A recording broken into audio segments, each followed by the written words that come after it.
Olá, queridos, sejam todos bem-vindos, todas bem-vindas. Você está aqui no nosso canal, na nossa aula sobre o Apocalipse.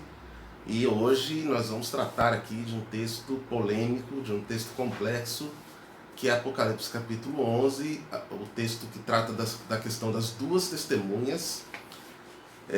E é um texto que sempre me perguntam, quando eu estou ministrando esta aula, quando eu estou ministrando esse curso, é uma pergunta recorrente. Quem são essas duas testemunhas?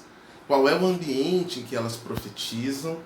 Ou os dois mártires, né?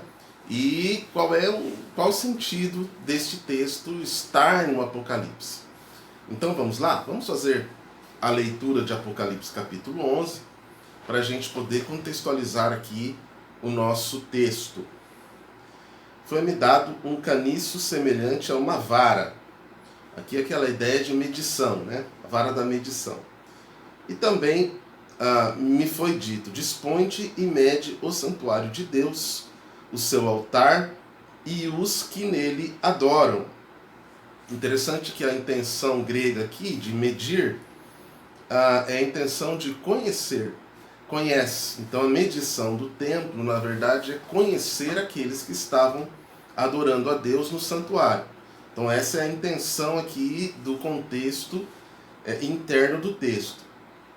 Mas deixa o pátrio exterior do santuário e não o Messas, porque foi ele dado aos gentios, estes por 42 meses, 3 anos e meio, calçarão os pés na cidade santa. Bem, o que nós temos aqui são informações a respeito do contexto aonde essas duas testemunhas irão profetizar, esses dois profetas.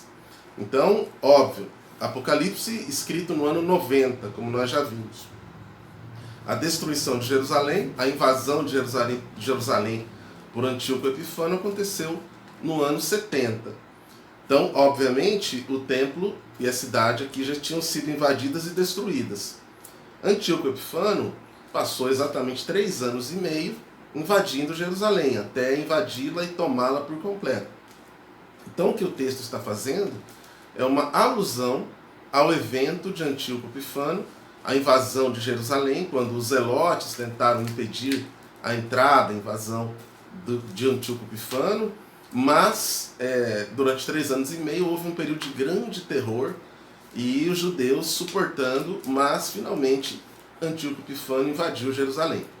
Então o texto fala claramente a respeito de um período de tempo, que aqui é 3 anos e meio, essas semanas que são colocadas aqui, né? 42 meses, e neste período onde os gregos, né, onde os gentios estariam pisoteando, estariam reinando sobre Jerusalém, ali haveria a proteção de Deus sobre os judeus, Deus os protege, aqueles que estavam adorando no santuário, versículo 1, Deus conhece quem são e os protege, essa é a ideia do texto, e também Deus levantaria neste período 2 testemunhas, portanto estamos falando aqui de um período de tribulação, de perseguição. Tipologicamente, João volta no tempo para este fato de Antíoco Epifânio, mas não é algo que aconteceria. É uma profecia que já havia acontecido, mas que João traz como uma revelação de algo que aconteceria futuramente. Portanto, no ambiente interno do texto, as informações que o texto nos dá é que essas duas testemunhas surgirão em um momento de perseguição, um momento em que os judeus estarão sendo perseguidos, mas a promessa aqui é que Deus os preservaria em meio a esta destruição, quando os gentios calçariam ou estariam ali destruindo Jerusalém, destruindo o povo de Deus. Neste período surgiriam as duas testemunhas, ou os 2 mártires. Versículo 3.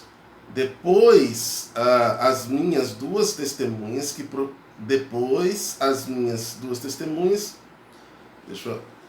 tá difícil de ler aqui por causa da luz. Depois darei, né, as minhas 2 testemunhas que profetizem por 1260 dias vestidas de pano de saco. Bom, vestimenta de pano de saco, né? Bom, antes de entrar aqui nas duas testemunhas e ler o texto, deixa eu dar alguns dados importantes aqui para vocês, meus alunos, que estão fazendo esse curso de Apocalipse sem mistérios. Se você não é meu aluno ainda, você pode ser meu aluno, hein? Cadastre-se, entre em contato pelo WhatsApp para você ser meu aluno e receber as aulas também desse curso Apocalipse sem mistérios. E dê o seu like aí também e comente este vídeo. Bom, pessoal, o que é importante dizer aqui? O Antigo Testamento ele já apontava para o fato de que nos últimos dias surgiriam testemunhas que levariam a mensagem, que reconduziriam a nação.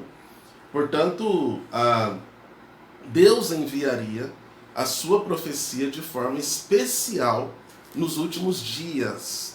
Isso está lá em Deuteronômio, e outros textos apontam para a ideia de que nos últimos dias surgiria um movimento profético. Se nós estamos falando aqui da grande tribulação, do momento em que a igreja não está mais presente, que é a partir do capítulo 4 do Apocalipse, né? Quando a palavra igreja ela não está mais presente, então a partir do capítulo 4, o autor não usa mais a expressão igreja, ele usa a expressão 12 tribos. Então nós já estamos no capítulo 11. Então significa que aqui já está, o acordo de Deus com os judeus já está acontecendo. Então a promessa para os judeus é que surgiria uma forte ênfase profética antes do fim, como aconteceu, por exemplo, no dilúvio, como aconteceu em diversos momentos em que Deus enviaria juízo, ele manda anteriormente a profecia, o profeta. O interessante é que o mesmo Deuteronômio, ele afirma lá que para que a verdade seja conhecida, são necessárias duas testemunhas. Então sempre que havia um juízo, sempre que havia algo acontecendo e que precisava de prova, de testemunha, uma testemunha não era suficiente, eram necessárias duas testemunhas para comprovar-se a veracidade de um fato. Entendemos então o cumprimento de ideias proféticas do Antigo Testamento, de questões que estão relacionadas ao Antigo Testamento. Então, por exemplo, Deuteronômio 18 fala a respeito de um surgimento de um profeta semelhante a Moisés, que falaria em nome de Deus, que era uma promessa de Deus, e ele seria o porta-voz de Deus no povo de Deus. Então nós temos essa crença, e aqui a ideia de pano de saco, né? Versículo 3, a mensagem dura, a mensagem de arrependimento, a mensagem de que algo terrível estava acontecendo, estava por acontecer. Então, a interpretação mais interessante é que, de fato, essas duas testemunhas surgem como cumprimento profético de todo um corpo profético do Antigo Testamento e até mesmo naquela cultura. Essas duas testemunhas, então, assim como Moisés e Elias, elas profetizam o juízo aos pagãos, o juízo aos gentios. Elias profetizou juízo, Moisés também foi quem profetizou e trouxe juízo aos egípcios. Elias trouxe juízo a Acabe, Jezabel, aquele povo que era um povo infiel a Deus. Percebem, gente? As duas testemunhas, portanto, são arautos do fim. Elas profetizam o fim. Elas estão anunciando o fim. A mensagem que elas têm é dura. No versículo 8, isso é muito interessante, fala a respeito da cidade que era espiritualmente Sodoma e Egito. Olha que interessante. Onde também o seu Senhor foi crucificado. Aqui é o cadáver dessas duas testemunhas. A cidade que é espiritualmente chamada Sodoma e Egito é Jerusalém. Uma cidade que matou os profetas, a cidade que negou o Messias, né? E que crucificou Jesus. Portanto, o texto diz lá que a cidade onde essas duas testemunhas seriam mortas e parece-nos que são dois personagens, então afirmamos que são dois personagens, é exatamente Jerusalém. Estamos falando aqui da cidade literal que é Jerusalém, né?